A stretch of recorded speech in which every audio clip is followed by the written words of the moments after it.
رزق کے سارے خزانے اللہ سبحانہ و تعالیٰ کے پاس ہیں، اور اللہ سبحانہ و تعالیٰ اپنی ساری مخلوق کو رزق دے رہا ہے اور ہر طرح کا رزق دے رہا ہے، اور پھر بھی اس کے خزانوں میں کمی نہیں واقع ہوتی. ایک حدیث قدسی میں آتا ہے، اللہ تعالیٰ فرماتے ہیں کہ اے تمام جن و انس، اولین و آخرین، اگر تم سب کے سب ایک چٹیل میدان میں، کھلے میدان میں اکٹھے ہو جاؤ اور پھر سب اپنی حاجات مجھ سے مانگو، اپنی ضروریات مجھ سے طلب کرو، اور میں تم سب کو وہ عطا کروں جو تمہیں چاہیے، تو بھی میرے خزانوں میں اتنی کمی بھی واقع نہیں ہوتی جتنی سوئی کو سمندر میں ڈالنے سے واقع ہوتی ہے. جہاں تک رزق کا تعلق ہے تو اس سلسلے میں یہ یاد رہے کہ رزق کا تنگ کرنا اور کشادہ کرنا یہ صرف اللہ سبحانہ وتعالیٰ کے ہاتھ میں ہے. وہ جس کو چاہتا ہے زیادہ دیتا ہے، جس کو چاہتا ہے کم دیتا ہے. قرآن مجید میں اللہ تعالیٰ فرماتے ہیں واللہ یرزق من یشاء بغیر حساب، اللہ جس کو چاہتا ہے بے حساب رزق عطا کرتا ہے. اور پھر اگر وہ کسی کو زیادہ نہیں دیتا، اس پر رزق تنگ کر دیتا ہے، تو بھی اس میں اس کی اپنی حکمت اور مصلحت کار فرما ہوتی ہے. بعض لوگوں کو رزق کی زیادتی نقصان دیتی ہے، اور بعض لوگوں کو رزق کی کمی فتنے اور مشکل میں ڈال دیتی ہے کہ ان کے ایمان جانے کا خطرہ ہوتا ہے. اسی طرح بعض کو رزق کی کشادگی اللہ کی یاد سے غافل کر دیتی ہے. یعنی انسان مختلف مزاج کے ہوتے ہیں، تو اللہ تعالیٰ چونکہ بندوں پر مہربان ہے، وہ جانتا ہے کہ کس بندے کے ساتھ اسے کیسا معاملہ کرنا ہے، کسے زیادہ دینا ہے اور کسے کم دینا ہے. اس لیے ہمارے معاملے میں اللہ تعالیٰ کا جو بھی فیصلہ ہو اسے بخوشی قبول کر لینا چاہیے، اور اس کے ساتھ ساتھ اس سے اچھی امید رکھنی چاہیے. رزق کے سلسلے میں یہ بات بھی یاد رہے کہ اگر کبھی رزق میں تنگی ہو رہی ہو تو ہو سکتا ہے کہ اس تنگی پر صبر کرنے کی وجہ سے انسان کے اتنے درجات بلند ہو جائیں کہ بہت بڑی بڑی نیکیاں بھی اس کے مقابلے میں ہیچ ہوں. پھر اسی طرح بعض اوقات انسان کے لیے ناشکری رزق کی تنگی کا ذریعہ بن جاتی ہے، تو اس سے بھی انسان کو پرہیز کرنا چاہیے. خواہ انسان کے پاس تھوڑا ہی ہو تو بھی اس پر اللہ تعالیٰ کا شکر ادا کرنا چاہیے، کیونکہ اللہ تعالیٰ کا وعدہ ہے لَإِن شَكَرْتُمْ لَأَزِيدَنَّكُمْ، اگر تم شکر ادا کرو گے تو میں تمہیں اور زیادہ عطا کروں گا. کیونکہ ہر انسان جس کے پاس جتنا بھی ہے وہ عموماً کمی کا رونا روتا رہتا ہے. اسی لیے ہمیں یہ سکھایا گیا ہے کہ رزق کے معاملے میں ہم یعنی دنیاوی معاملات میں اپنے سے نیچے والوں کو دیکھیں کہ ان کے پاس کیا ہے. تو انسان کے پاس جو کچھ بھی ہو، انسان اس پر راضی ہو سکتا ہے، مطمئن ہو سکتا ہے، خوش ہو سکتا ہے، اور اللہ تعالیٰ کا شکر گزار ہو سکتا ہے. اور یہ ہمیشہ یاد رکھے کہ اصل میں الرزاق تو اللہ تعالیٰ ہی ہے. اس لیے جب بھی رزق کے معاملے میں کسی بھی قسم کی کوئی مشکل ہو، اونچ نیچ ہو، تو فوراً اللہ تعالیٰ کی طرف انسان رجوع کرے اور اللہ تعالیٰ سے خوب خوب دعائیں کرے، کیونکہ وہ دعاؤں کا سننے والا ہے. لیکن بات یہ ہے کہ انسان جب اللہ سے مانگے تو پورے یقین کے ساتھ مانگے، امید رکھ کے مانگے، اور کسی بھی قسم کی مایوسی کا شکار نہ ہو، کیونکہ دعا ان تمام چیزوں میں فائدہ دیتی ہے جو نازل ہو چکی ہیں، اور ان میں بھی فائدہ دیتی ہے جو نازل نہیں ہوئی. یعنی وہ تمام مشکلات جو انسان پہ پڑ چکی ہیں یا آئندہ آنے والی ہیں، ان دونوں کے سلسلے میں دعا کرنا انسان کو فائدہ دیتا ہے. لیکن یہ یاد رہے کہ دعا کی قبولیت کے لیے انسان اپنی طرف سے بھرپور کوشش کرے، اور اس میں ایک کوشش یہ کہ جب اللہ سے مانگے تو پہلے اللہ سبحانہ و تعالیٰ کی تعریف کے کلمات کہے، تسبیحات پڑھے، اور پھر اس کے ساتھ ساتھ درود شریف پڑھے.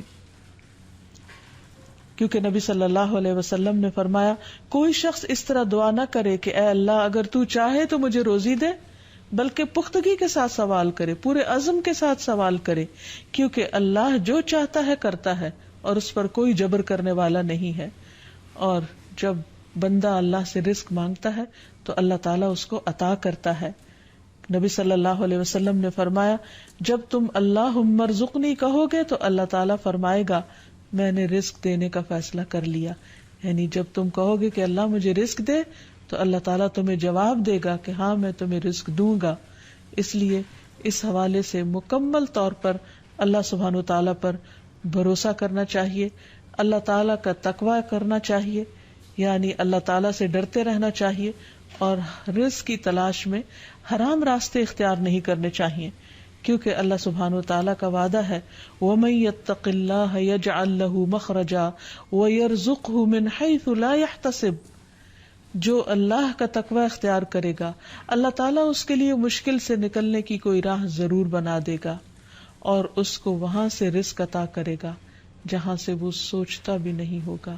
یعنی اس کا وہم و گمان بھی نہیں ہوگا، اس کا خیال بھی نہیں ہوگا۔ اللہ تعالیٰ غیب سے ایسے اسباب پیدا کر دے گا جن کے بارے میں انسان نے کبھی سوچا نہ ہوگا، لیکن شرط یہ ہے کہ جب انسان کے اوپر آزمائش کا وقت ہو تو اس وقت وہ اللہ تعالیٰ سے حلال ہی کو طلب کرتا رہے اور پریشان ہو کر حرام راستے اختیار نہ کرے۔ اللہ تعالیٰ کا وعدہ ہے کہ اگر کوئی اللہ سے ڈرتا ہے، اللہ کی اطاعت کرتا ہے، اللہ کی نافرمانی سے بچتا ہے، تو پھر ایسی صورت میں اللہ تعالیٰ اس پر آزمائش کے ختم ہونے کے بعد آسمان و زمین سے برکتوں کے دروازے کھول دے گا۔ پھر یہ کہ انسان کو اللہ کی تقسیم پر راضی رہنا چاہیے، اگر اپنے سے زیادہ کسی کو ملا ہے تو اس پر حسد نہیں کرنا چاہیے، اور اگر اپنے سے کم کسی کے پاس ہے تو اس کے اوپر اس کو حقیر نہیں سمجھنا چاہیے، بلکہ انسان کی قدر کرنی چاہیے،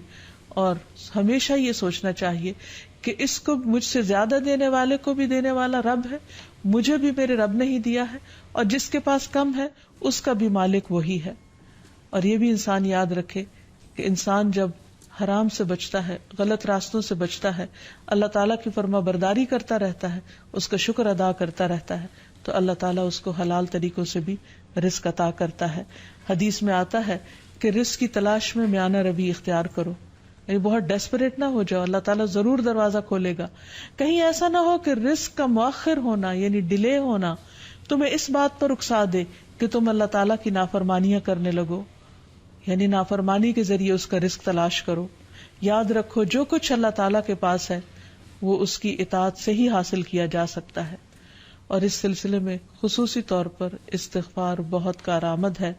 کہ انسان اپنے گناہوں کی معافی مانگتے ہوئے اللہ تعالیٰ سے رزق کے لیے دعا کرے، پھر اسی طرح رشتہ داروں کے ساتھ اچھا سلوک کرے، کیونکہ نبی صلی اللہ علیہ وسلم نے خاص طور پر یہ بات فرمائی ہے کہ جو شخص یہ چاہتا ہے کہ اس کی عمر دراز ہو اور اس کے رزق میں وسعت ہو تو اسے چاہیے کہ وہ صلہ رحمی کرے، یعنی اپنے رشتہ داروں کے ساتھ اچھا سلوک کرے۔ پھر انسان ہمیشہ یہ یاد رکھے کہ مال دینے سے بڑھتا ہے، صدقہ خیرات مال میں اضافے کا ذریعہ بنتا ہے۔ پھر اسی طرح خرید و فروخت میں سچ بولنا مال میں برکت پیدا کر دیتا ہے، اور جھوٹ مال کی برکت کو اٹھا دیتا ہے۔ اور پھر خاص طور پر انسان رزق کے لیے دعائیں کرتا رہے، کیونکہ سارے خزانے تو اللہ کے پاس ہیں، وہ جب جس کو جتنا چاہے عطا کر سکتا ہے۔ اس کے لیے نبی صلی اللہ علیہ وسلم کی سکھائی ہوئی مسنون دعائیں بہت ہی بہترین ہیں۔ نبی صلی اللہ علیہ وسلم ہر روز صبح فجر کی نماز کے بعد یہ دعا پڑھتے تھے، اللہم انی اسألک علما نافعا ورزقا طیبا وعملا متقبلا، اے اللہ میں تجھ سے علم نافع، طیب رزق یعنی پاکیزہ رزق اور مقبول عمل کا سوال کرتا ہوں، یعنی ایسے عمل کی توفیق دے جو تیرے ہاں قبول ہو جائے، تجھے پسند آ جائے۔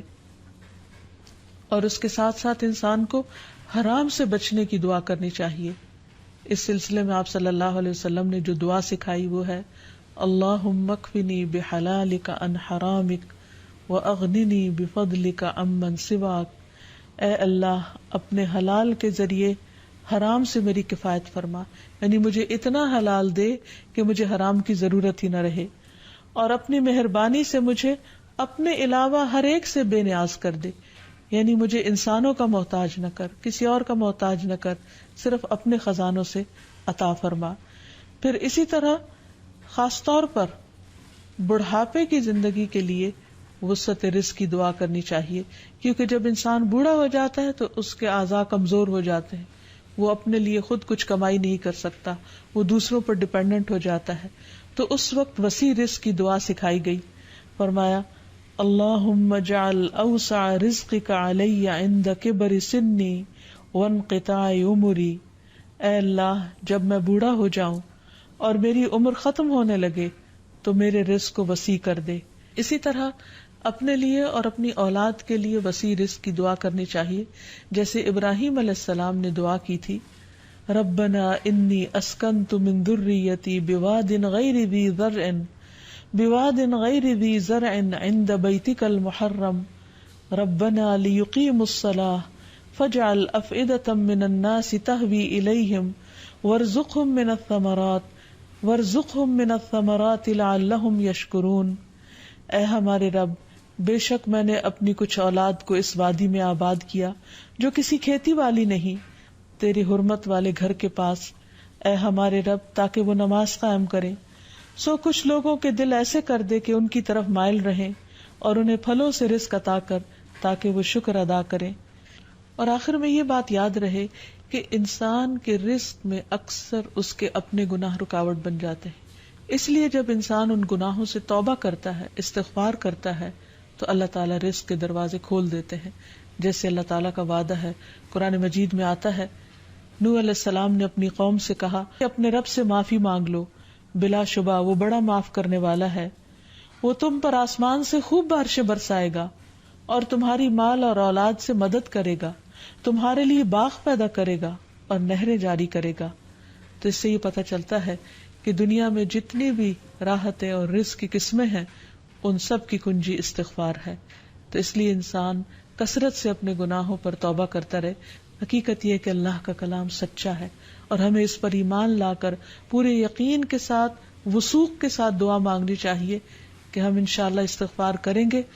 تو آسمان سے اور زمین سے رزق اگلنے لگے گا، ابلنے لگے گا۔ اللہ تعالی ہمیں اپنی رحمتوں سے نوازے۔ اور استغفار کے لیے سمپل، اے اللہ مجھے بخش دے، اے اللہ مجھے معاف کر دے، اے اللہ میرے اگلے پچھلے سارے گناہوں کو معاف کر دے، اللہم اغفر لی،